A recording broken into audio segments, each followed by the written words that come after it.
Assalamualaikum warahmatullahi wabarakatuh. Perkenalkan, nama saya Aditya Agusti Rifanto, NIM T2018-1083. Saya mahasiswa Institut Agama Islam Negeri Jember, Prodi Pendidikan Agama Islam, Fakultas Tarbiyah dan Ilmu Keguruan, kelas A2.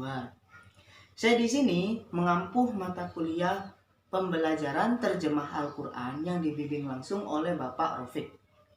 Oke, tidak menunggu lama lagi, saya mendapatkan tugas ujian akhir semester yaitu dengan membuat satu video memberikan tutorial tentang pembelajaran terjemah Al-Quran yang di dalamnya bertujuan untuk memenuhi tugas tersebut.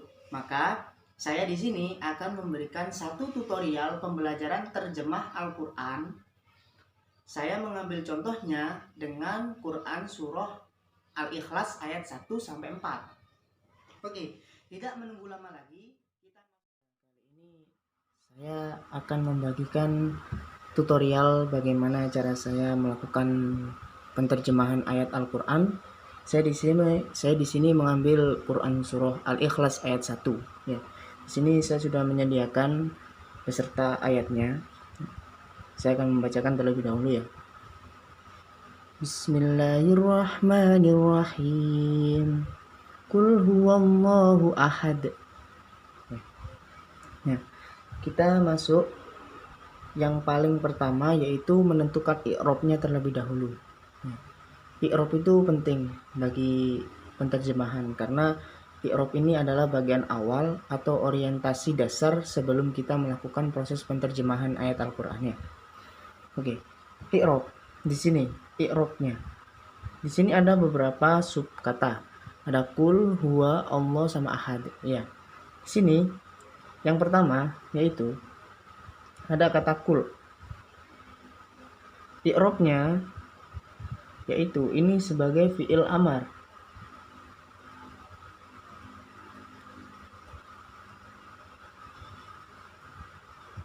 Atau kata perintah.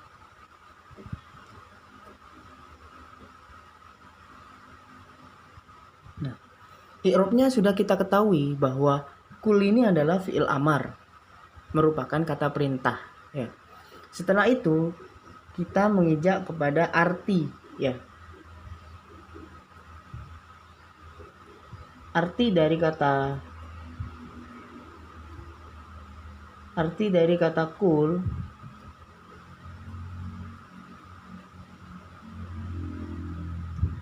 di sini yaitu katakan.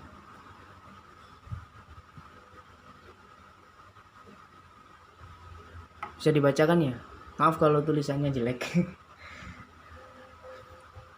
Kemudian i'rabnya yang kedua yaitu huwa. Agak sedikit saya pelencengkan sedikit biar pas nanti ya. Huwa. I'rabnya di sini sebagai apa? Dia itu sebagai dhamir munfasil. Dhamir munfasil.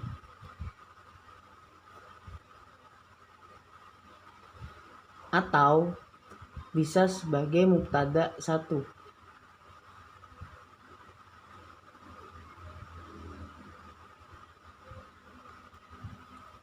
Bisa sebagai mubtada 1. Nah, sudah kita ketahui i'rabnya, maka kita bisa langsung ke artinya. Artinya yaitu dari huwa ini adalah dia. Arti dari huwa, kata huwa sama dengan dia. Ya. Huwa di sini sebenarnya dhamir munfasil atau mubtada 1. Dhamir munfasil itu apa saja sih? Kalau dalam bahasa Arab itu ada huwa, huma, hum, hiya, huma, hunna, anta, antuma, antum, anti, antuma, antunna, ana, nahnu. Kemudian Allahu ahad. Ya. Allahu ahad. I'rabnya di sini bisa Allah ini sebagai mubtada 2. Mubtada 2. Ya. Kemudian juga bisa sebagai susunan kata khobar.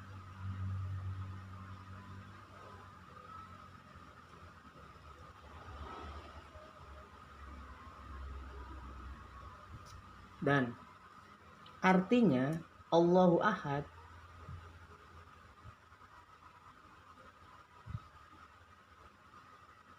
arti dari kata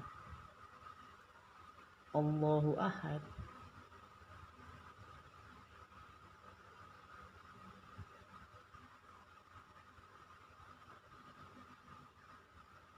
yaitu Allah yang Maha Esa.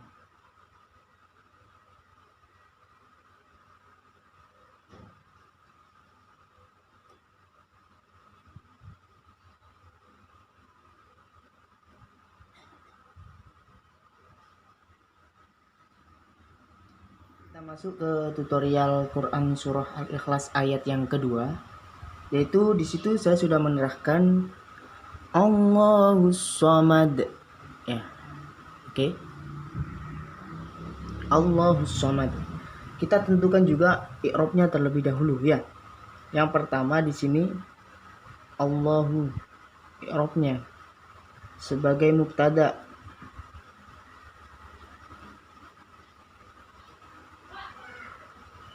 Mubtada. Allah di sini berarti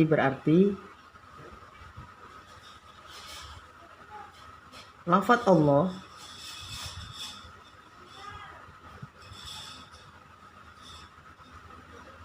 di sini disandarkan kepada Allah, atau artinya yaitu Allah Subhanahu wa taala. Nah, kemudian Somad di sini i'rabnya yaitu sebagai khobar. Ya, khobar.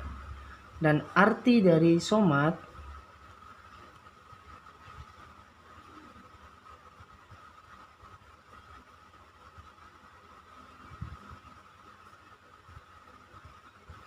lafaz Somad di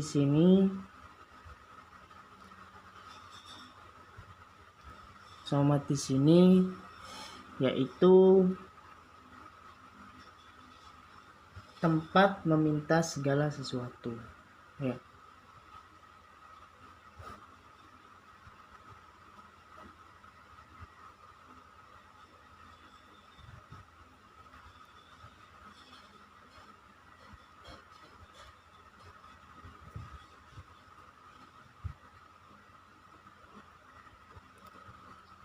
Ya.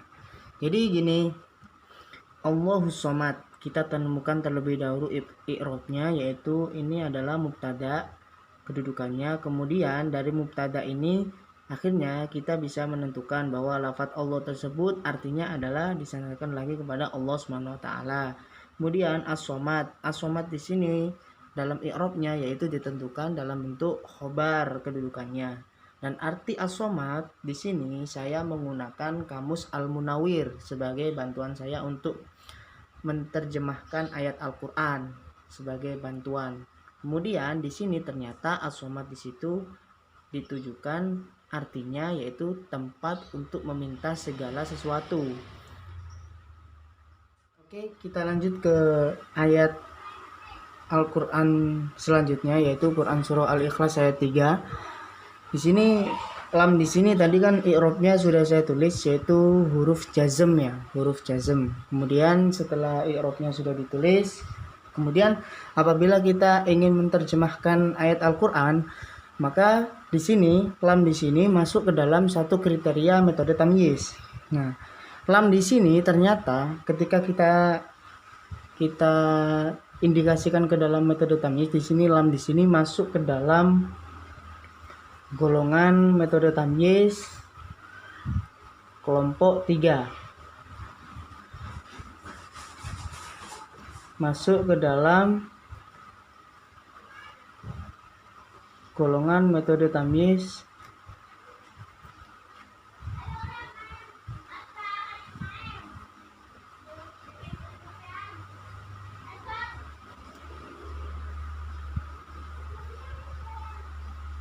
kolom ke-10. Ya, kolom 10 ya. Maaf tadi salah ucap saya. Kolom 10.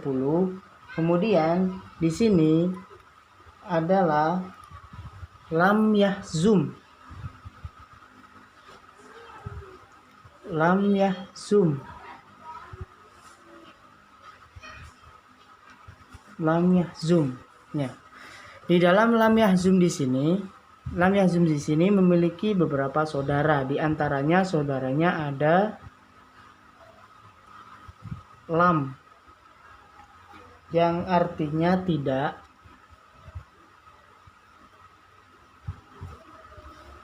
kemudian lama juga memiliki arti tidak, kemudian li yang memiliki arti hendaklah,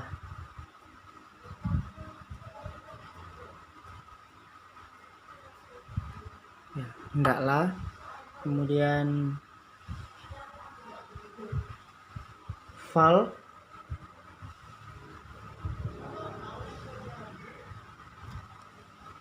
yang memiliki arti hendaklah juga, hendaklah, dan wal yang memiliki arti hendaklah juga. Jadi arti dari lam di sini yaitu tidak.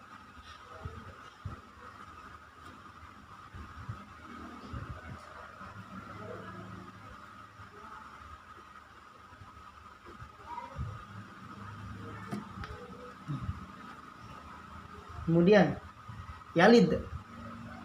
Yalid di sini kedudukannya di i'rabnya yaitu sebagai fi'il mudhari.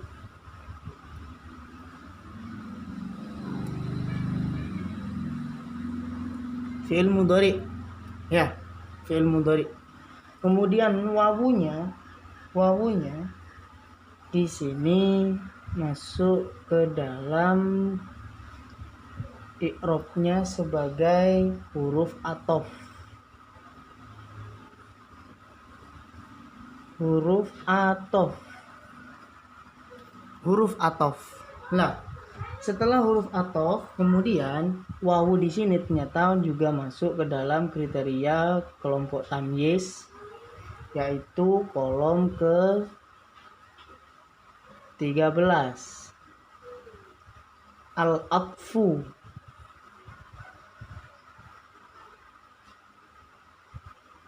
Al-atfu, ya. Saudaranya dari al-atfu apa saja?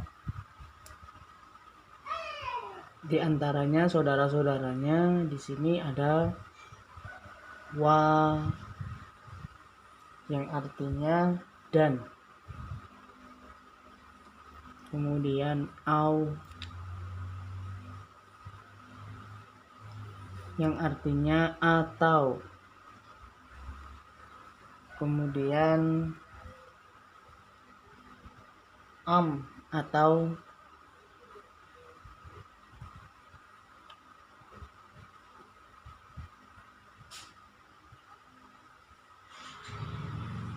dan summa.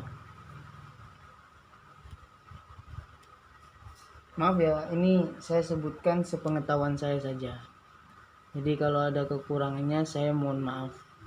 Yang artinya kemudian. Lah, berarti wa di sini artinya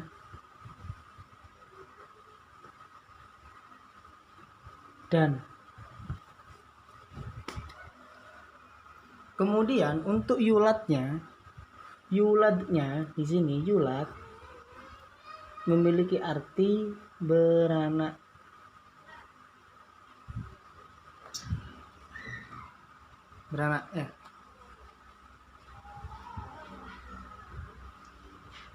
Kemudian lamnya di sini, lamnya juga kembali kepada lam yang sudah saya jelaskan tadi, yaitu kita masuk ke dalam lam yang pertama, yaitu lam sebagai huruf jazm.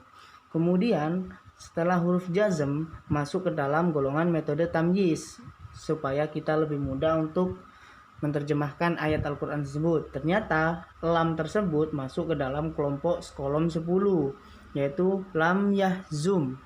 Nah, lam yahzum di sini ternyata memiliki banyak saudara-saudara, di antaranya lam, lamma, li, fal, wal. Nah, dari 3 hal tersebut kita sudah dapat mengetahui artinya bahwa lam itu adalah memiliki arti tidak.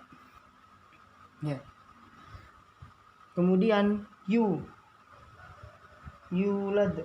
Nah, yulad di sini kedudukannya sebagai fi'il mudhari.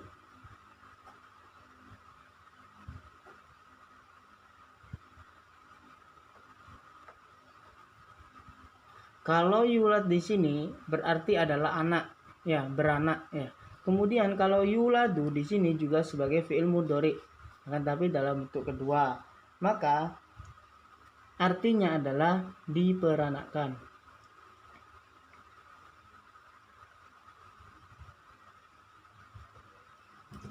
Jadi, arti yang dapat kita ketahui dari proses penerjemahan ayat Al-Quran dengan menggunakan metode tamyiz di sini, ternyata kita dapat tahu bahwa artinya dari ayat lam yalid wa lam yulad itu, setelah kita mengetahui i'rabnya, kemudian kita memasukkan ayat tersebut, i'rab tersebut ke dalam metode golongan tamyiz, akhirnya kita dapat mengetahui bahwa artinya yaitu Tuhan itu, Allah, tidak beranak dan tidak diperanakkan.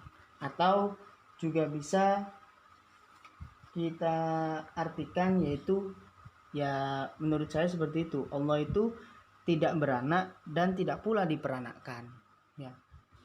Oke, kita lanjut ke Quran surah Al-Ikhlas ayat yang keempat. Ini membutuhkan penjelasan yang cukup lama juga, makanya saya mohon maaf, ini saya kasih renggang-renggang sedikit karena nanti membutuhkan penjelasan yang cukup lama dan membutuhkan waktu dan ruang yang cukup besar, ya. Oke, langsung saja ke pembahasan, yaitu kita menginjak pada ayat yang keempat, yaitu walam yakullahu kufuwan ahad, ya. Wawu kita susun i'rabnya terlebih dahulu, ya. Yang pertama di sini wawu. Wawu di sini sebagai huruf istinafiyah.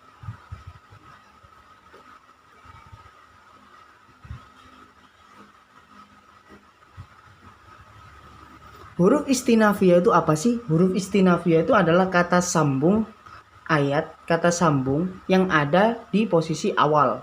Akan tetapi kalau wawu tersebut berada di tengah-tengah kalimat, itu bukan huruf istinafiyah namanya, akan tetapi huruf athof, ya. Dari wawu di sini ternyata huruf masuk ke dalam huruf istinafiyah, dan wawu di sini masuk ke dalam kolom ke-13, kolom 13 metode tamyiz, yaitu al-atfu.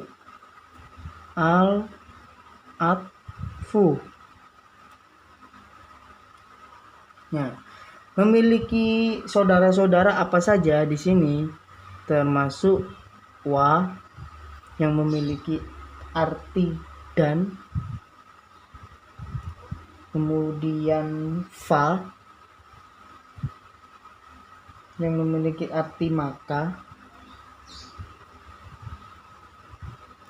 kemudian amma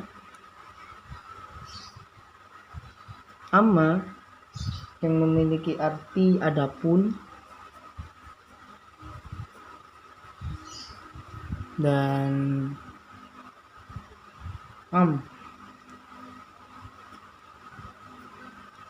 yang memiliki arti atau. Nah, ternyata setelah kita ketahui bahwa wawu di sini adalah huruf istinafiyah, setelah i'rabnya kita ketahui, kemudian wawu di sini apabila kita indikasikan ke penterjemahan metode tamyiz, ternyata ini masuk ke dalam kolom 13 yaitu al-atfu. Wawunya di sini memiliki arti dan. Jadi wawu di sini memiliki arti dan. Ya, bisa lihat ya. Ya. Kemudian lam dan maja pada lam. Lam di sini yaitu masuk ke dalam huruf jazm. Huruf jazm. Nah, huruf jazm. Setelah i'rabnya kita ketahui bahwa i'rab dari lam ini adalah huruf jazm dan lam ini ternyata juga masuk ke dalam kriteria kelompok tamyiz kolom ke-10. Kolom 10 yaitu lam yahzum.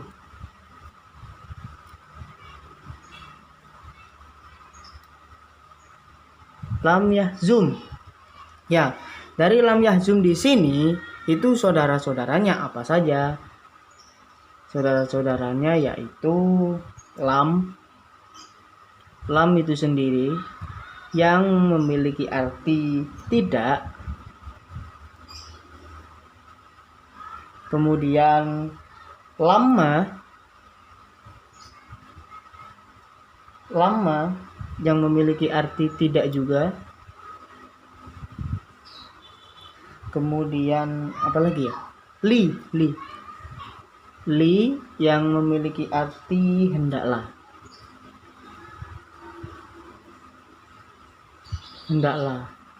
Saya cuma nuliskan 3 karena ini ruangnya nggak cukup ya. Jadi kita ketahui bahwa lam ini i'rabnya adalah masuk huruf jazm. I'rabnya huruf jazm. Kemudian di huruf jazm ini ternyata lam ini masuk ke kolom 10 dalam indikasi penterjemahan ayat Al-Qur'an dengan menggunakan metode tamyiz. Akhirnya di kolom 10 kita ketahui bahwa lam ini adalah yahzum. Lam yahzum. Ya, kelompoknya lam yahzum.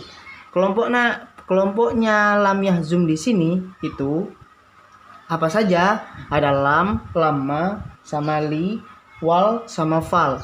Wal sama fal tidak saya tulis karena ruangnya tidak cukup. Jadi kita ketahui bahwa lam di sini artinya adalah tidak. Artinya saya tulis tidak artinya ya. Nah, ini artinya wa ini adalah dan ini artinya lam ini adalah tidak. Dan tidak. Jadi dari dua kata ini kita sudah mengetahui bahwa walam itu artinya dan tidak ya. Kita masuk ke yakun. Yakun di sini adalah fi'il mudhari. Fi'il mudhari. Ya. Yakun di sini berarti sesuatu, memiliki kata artinya yaitu sesuatu.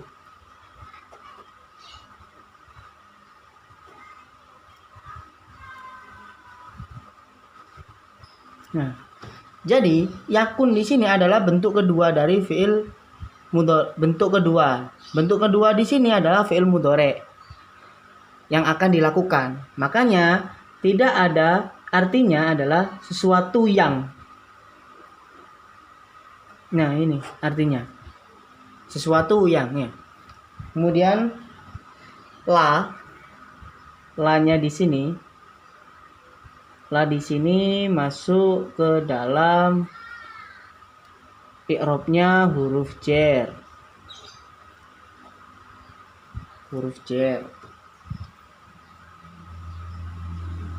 Ternyata la juga masuk kriteria indikasi pengelompokan penterjemahan ayat Al-Qur'an metode tamyiz kolom 16 yaitu at-taukid.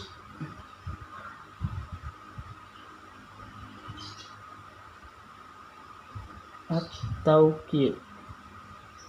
Nah, At-Tauqid. Dari At-Tauqid ini ternyata memiliki 3 saudara. La yang artinya sungguh, kemudian lakot kot yang artinya sungguh juga, dan lakot yang memiliki arti sungguh. Nah, nyata setelah kita ketahui bahwa la di sini ini yang saya bunderin ya, ini la ini i'rabnya adalah huruf jar. Setelah itu la tersebut masuk ke dalam indikasi penerjemahan ayat Al-Qur'an metode tamyiz kolom ke-16. Saudaranya At-Tauqid di sini ternyata memiliki berapa saudara? 3, yaitu la, kot sama lakot ya. Artinya sudah kita ketahui bahwa la ini memiliki arti sungguh.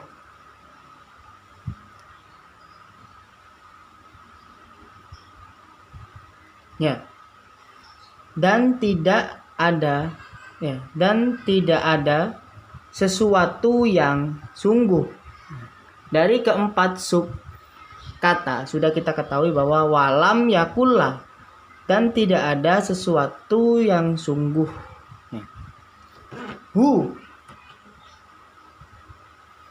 di sini domir mutasil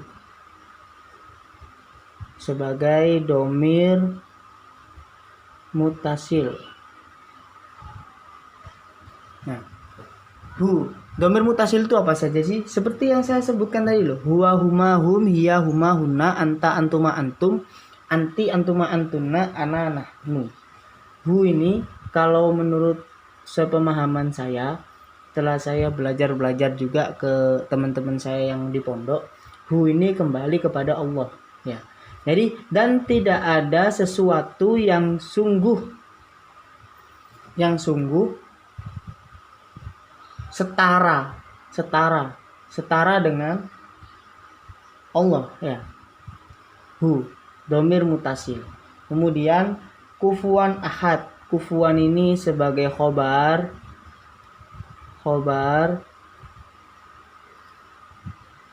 yang artinya dengan.